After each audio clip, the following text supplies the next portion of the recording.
අයිබෝන් මම රොහන්ද සිල්වා ශ්‍රී ලංකේ ගායක ගායක සංගමේ හිටපු සභාපති.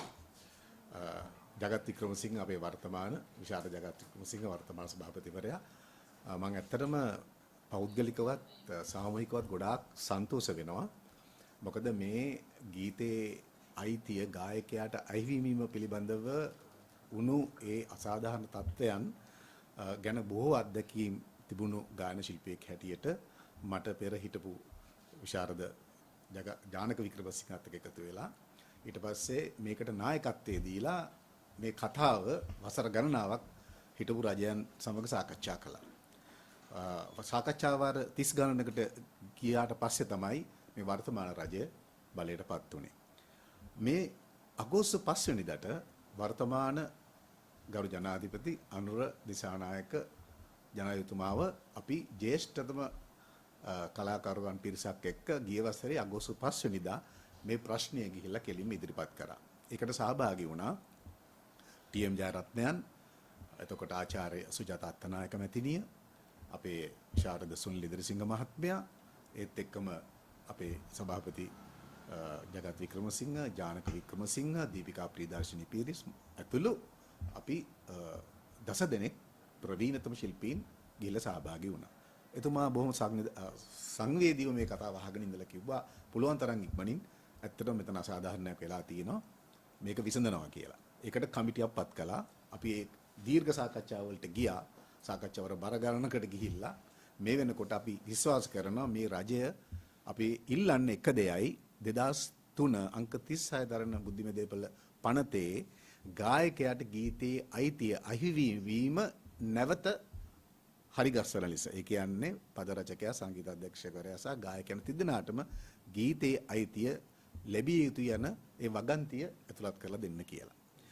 ඇත්තටම මමත් විශ්වාස කරන්නේ මේක කුමන්ත්‍රණයක්. 2003 මේක මේ විදිහට කූට ලෙස වෙනස් කරපු ඒ නීති සම්පාදනය කරපු නිලධාරීන්, බුද්ධිමය දේපල කාර්යාංශයේ නිලධාරීන් සහ මේක ඒකපාක්ෂිකව මේ විදිහට හදාගත්ත පද රචකයන් සහ ඒ සංගීත අධ්‍යක්ෂකවරු ඒ සියල්ලෝට නඩුව අහලා දඬුවම් දෙන්න ඕනයි කියලා මම කියන්නේ. දඬුවම් දෙන්න ඕන. මොකද හේතුව තමයි අපේ සභාපතිවරයා කිව්වා වගේ මේ වෙනකොට 70 දිනක් විතර අපේ ප්‍රවීණතම ශිල්පීන් මිය පරලෝ ගිහිල්ලා ඉවරයි. ඔය අතරතුර අපේ පණ්ඩිත අමරදේවයන්, මහාචාර්ය සනන්ද ශ්‍රීෂූරීන්, මිල්ටන් මල්ලවාරච්චි, එතකොට ප්‍රියා සූරියසේන, ලතා වල්පොල, ඇන්ජලින් ගුණතිලක මෙවැනි ඔබ ඉතා නම කිව් පමණින් කටහඬ හඳුනන ගායිකාවන් මිය පරලෝ ගොස් ඉවරයි. ඒ අය හරිම හිත වේදනාවකින් තමයි එහෙම මැරුණේ. මොකද හේතුව අවසාන වශයෙන් ඒ වයසට යද්දී ඉතුරු කරපු දෙයක්වත් නැහැ. කිසිම ආදායමක් මේ අයිතිය නැති කමින් ලැබෙන්නේත් නැහැ. ඒ නිසා අවසානම කාරණාව සංවේදී කාරණාව කියන්නම්. නොබෝධ ආපාතනය සමගත්තු කැන්ඩි ළමිස්සි මරිසෙල් ගුණතිලක මහත්මිය මාස 7ක් පමණ රෝගාතුරව ඉන්නකොට මගේ නායකත්වයෙන් සංගමයෙන් ලිපියක් ලියලා ජනාධිපති අරමුදලෙන් අපි සැලකිය යුතු මුදලක් අරන් දුන්නා. ඒ මුදල් දෙන්න මාත් එක්ක සංස්කෘතික ඇමතිතුමා ගියා. සුනිල් සෙනි සහෝදරයා. ගිය වෙලාවේ මරිසෙල් ඉල්ලපු එකම ඉල්ලීම මෙච්චරයි.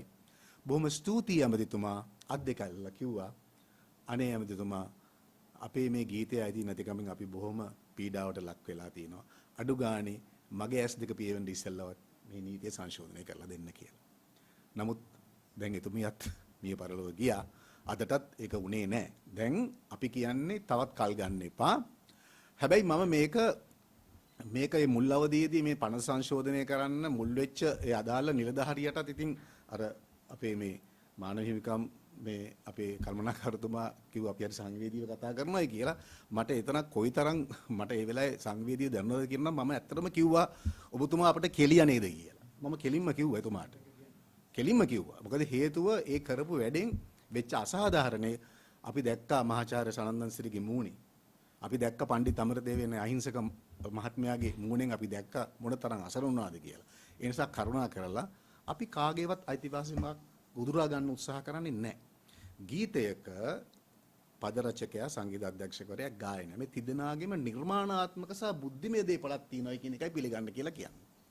ගායකයාට පමණක් අනන්‍ය වූ කටහඬ ඒක එයාගේ දේපලක් නෙමේද? මගේ ආදරණීය ජනතාවගෙන් ඇහුවනම් ඕගොල්ලෝ එක එක ඉලාම කියනවා අනේ මොකද නැත්තේ අපි මේ කටහඬටනේ ආදරය කරේ කියලා. එතකොට මම දීර්ඝව කතා කරන්නේ නැහැ. ජගත් වික්‍රමසිංහ බොහොම ලස්සනට කිව්වා ඒ ගායන මාධුර්යය කියන දේ. ඒක ඒ ගායකයාට ගායිකාවට පමණක් අයිති දේපලක්. එතකොට ඒක බැහැර කරලා හුදු පද රචනාවක් හෝ තනු නිර්මාණයකට ගීතයක් නිර්මාණය කරන්න බෑ. ඒ නිසා පුන පුනා කියන්නේ බුද්ධිමය දේපල කියලානේ කියන්නේ. ගායකයා විශේෂයිද ගායකයාගේ කටහඬ යාගේ දේපලක් ඔහුගේ මාධුර්ය ගායනය කරන විලාශය නිර්මාණාත්මක දේපලක්. ඉතින් මේක තිදෙනාටම දෙන්න. තිදෙනාටම දීලා තිදෙනාම ඊටාම සහයෝගයෙන් සාමකාමීව කතුරු භාගයක් බෙදා හදා ගන්න. එතකොට ගසා කෑමක් කරන්න එපා.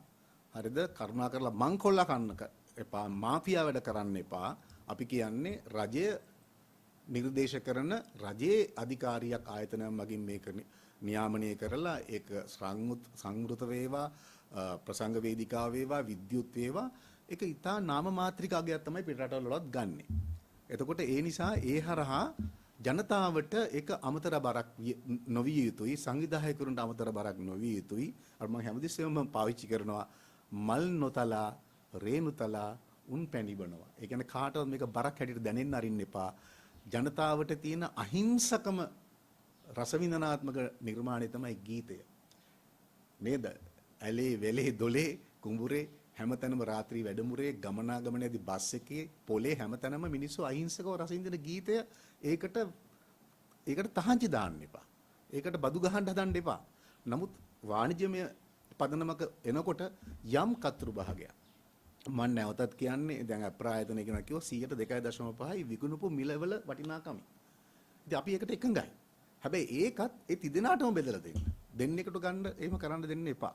අනිත් දේවල් සාකච්ඡා කරමින් අපිට විසඳ ගන්න පුළුවන්. ගීතයක් නොමැරි ඉස්සරහට ගෙනියන්නේ කොහොමද අපි එකඟයි. අපි හිතනදී මුල් ගායකයා අමතක කරලා මේ පඩතේ තියෙන ප්‍රතිපාදන අපයෝජනය කරලා මේ දේ කරන්නට එපා කියන එකයි කියන්නේ. ඒ නිසා මම දැනුත් කියනවා මේක කුමන්ත්‍රණයක්. මේ රජය මේක විසඳන්නේ නැත්නම් අපිට අනාගතය ගැන කිසිම බලාපොරොත්තුවකුත් නැහැ. හොඳ ගීත නිර්මාණ බිහි වෙන්නකුත් නැහැ. පුන පුනා කියන්නේ දැන් මේ අලුතෙන්ම කරන්න හදන වැඩි අර කිව්වා වගේ හැමතැනම හොස්පිටල් එකේ එහෙම නැත්නම් එයාපෝට් එකේ කොහේ හෝටලේ කොහේ සින්දුවක් දැම්මත් ඒගොල්ලන්ට ගෙවලා ඉන්න උනායි කියන දේවල් ඒවලට ඊටාම සංවේදී කාරණා කරුණා කරලා ඒවලට දැරිය හැකි විදිහේ අපි නීති සම්පාදනය කරගමු. නීති විරෝධී කිසි දෙයක් කරන්න එපා. දැනටත් ඔය කරන වැඩේ නීති විරෝධී. පාර්ලිමේන්තුවේ කියන්නේ ගැසට් එකක් ගහපු පමණින් එකක් බෑ. ඒක පාර්ලිමේන්තුවෙන් සම්මත වෙන්නට ඕන. ඒක අනුදැන වදාරන්නට ඕන, නිශ්චිත අගයක් කියන්නට ඕන. ඒහා සම්බන්ධයෙන් ක්‍රියා කරන්න කියලා අපි ඉල්ලා සිටිනවා. අද බොහොම සන්තෝෂයි අපේ අයිතිවාසිකම් මානහිමිකම් සංවිධානය පිළිගත්තා. ඒතර මානහිමිකම් සංවිධානය පෙනී හිටිනොයි කියන්නේ මුළු රටේම මුළු ලෝකෙම යහපත් මිනිස්යාගේ අයිතිවාසිකම් වෙනින් පෙනී හිටිනොයි කියන එක ඒක අපිට යෝධ ශක්තියක් වෙනවා. අපේ ජනතාව අපිත් එක්ක ඉන්න බව අපි විශ්වාස කරනවා. මම හිතන්නේ නොබෝ දිනකින් මේ ගීතයේ අයිතිය තිදෙනාටම ලැබිලා නැවතත් අපේ රටේ සංගීත කර්මාන්තය යහපත් අතටපත් වේවි කියන එක මා තදින්ම විශ්වාස කරනවා. ඔබ සැමට බොහොම ස්තුතියි.